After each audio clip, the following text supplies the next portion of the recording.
अस्सलाम वालेकुम दोस्तों, आज हम आपको प्याज के फ़वाइद के बारे में बताएंगे। प्याज ज़ेरे ज़मीन उगने वाली एक ऐसी सब्ज़ी है जिसके बाकायदा इस्तेमाल को रोज़मर्रा की ज़िंदगी में ज़रूरी बनाना बहुत अहम होता है, क्योंकि इससे हासिल होने वाले तबी फ़वाइद काफ़ी ज़्यादा हैं। तबी माहिरीन के मुताबिक 100 ग्राम कटे हुए प्याज में 40 कैलोरीज, 89% पानी, तकरीबन 1 ग्राम प्रोटीन, 10 ग्राम कार्बोहाइड्रेट्स, 1.5 ग्राम शुगर और 1% से भी कम मिकदार में फ़ैट पाया जाता है। इसके अलावा इस सब्ज़ी में phosphorus, vitamin C, vitamin B6 और विटामिन B9 भी पाए जाते हैं। प्याज सलाद में रोज़ाना दोपहर के खाने में बाकायदगी से खाना बहुत मुफीद है। बहुत सी वजूहात की बिना पर लोगों को मर्दाना कमज़ोरी का सामना करना पड़ता है, जिनमें सरफहरिस्त टेस्टोस्टेरोन के लेवल में कमी है।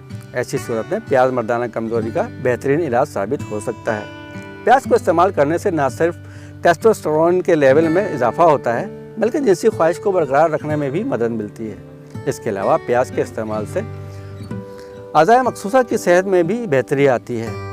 प्याज में फोलेट काफ़ी मकदार में पाया जाता है, जिसकी वजह से मेटाबॉलिज्म में तेज़ी आती है और जिससे में नए खुलियों को भी बनने में मदद मिलती है। इसलिए प्याज को हामला ख़वातीन के लिए मुफीद समझा जाता है। इसके अलावा प्याज में विटामिन B6 भी पाया जाता है, जिसकी वजह से खून के सुर्ख खलियात की अफजाइश बेहतर तरीके से होती है और जिस्मानी कारकर्दगी में भी इजाफा होता है।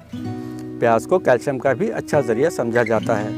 कैल्शियम एक ऐसा मिनरल है जो हड्डियों और दांतों की सेहत को बरकरार रखने और बेहतर बनाने के लिए नहायत ज़रूरी होता है। अगर जिस्म में कैल्शियम की कमी वाक़या हो जाए तो न सिर्फ हड्डियाँ कमज़ोर होना शुरू हो जाती हैं, बल्कि जिस्म को दूसरे ज़रूरी मिनरल्स और विटामिन भी जज़्ब करने में मुश्किलात का सामना करना पड़ता है।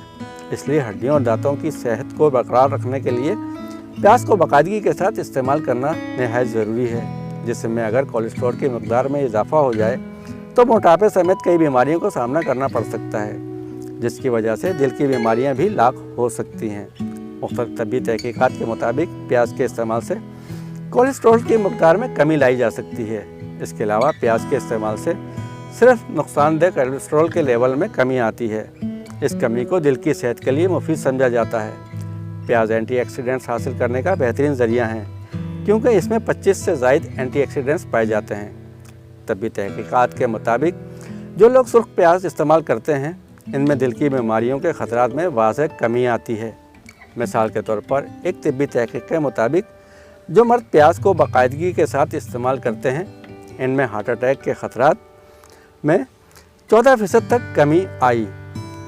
26 तबी तहकीकात का जब मुताला किया गया तो ये बात सामने आई कि जो लोग प्याज को ज़्यादा मकदार में इस्तेमाल करते हैं, इनमें मैदे के कैंसर के ख़तरात 22% तक कम हो गए, क्योंकि प्याज में सल्फ़र कंपाउंड्स और एंटीऑक्सीडेंट्स पाए जाते हैं जो कैंसर जैसी जानलेवा बीमारी के ख़तरात को कम करते हैं।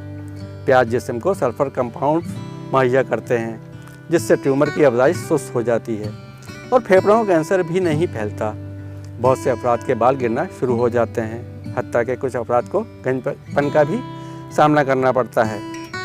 बालों के गिरने के अमल को सुस्त करने में या रोकने के लिए प्याज का रस निकालकर बालों पर लगा लें और खुश्क होने पर किसी अच्छे शैम्पू से धो लें। इस अमल से बालों के गिरने का अमल सुस्त हो जाएगा। प्याज में एंटीबैक्टीरियल खसूसियात पाई जाती हैं जो मौसमी बीमारियों से बचाव में मदद फराहम करती हैं। इसके अलावा प्याज के इस्तेमाल से वायरल इन्फेक्शन के ख़तरात को भी कम किया जा सकता है। प्याज फाइबर और प्रीबायोटिक्स हासिल करने का बेहतरीन ज़रिया है, जो आंतों की सेहत को बेहतर बनाने में अहम किरदार अदा करता है। इसके साथ प्याज से हासिल होने वाले प्रीबायोटिक्स आंतों के बैक्टीरिया के लिए फ़ायदेमंद होते हैं। तबी तहकीकात के मुताबिक प्याज से हासिल होने वाले फैटी एसिड्स क़ुव्वत मुदाफ़अत में इजाफ़ा करते हैं और हाजमे के निज़ाम को बेहतर बनाते हैं। दोस्तों, आपको हमारी ये वीडियो पसंद आए तो हमारे चैनल को लाइक, शेयर और सब्सक्राइब करना ना भूलिएगा और बेल आइकन के बटन को भी दबाना ना भूलिएगा। अगली वीडियो तक के लिए अल्लाह हाफिज़।